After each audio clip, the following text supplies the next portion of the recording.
Čia lašas. Lašas. Jau tas pats. Po Jūs ką, juokaujat? lašo. Eik tu. Lašas po lašo.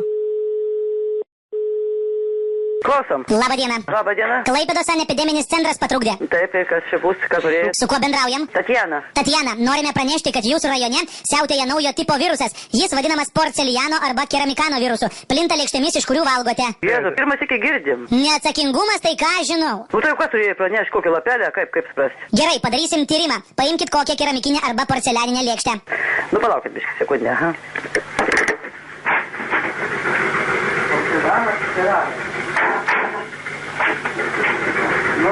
Kas buvo? Čia pasakyma. Nu? Jau paėmėt. Iš ko pagaminta? Keramika ar porcelianas? O ką aš žinau, ko čia neparašyta. Pažiūrėkit tiesiai į lėkštę ir matote savo atspindį. Matau. Gerai matot? A, gerai. Pabandykit su nagu pagrandyti. Kas girdėti? Kad jinai šlapia į... A girdit? Garsiau.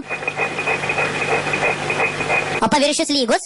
Nu lygus, labai. Dabar pabandykit palsuoti į ją ir apžiūrėti, ar vis dar matosi jūsų atvaizdas. Nu pabandysim.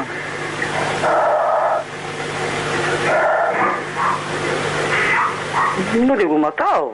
Gal biškai blogiau, bet matau. Gerai, paimkit kokį metalinį šaukštą ir patrankykit per lėkštę. Ai, kad neskaitė šaukštas šitą va. Šaukštas. Nu, nesvarbu kur tai. Į pačią lėkštę, jo? Aha. Reiškia, tai ją rankų nenulaikau. Gerai? Labai gerai, čia La Luna.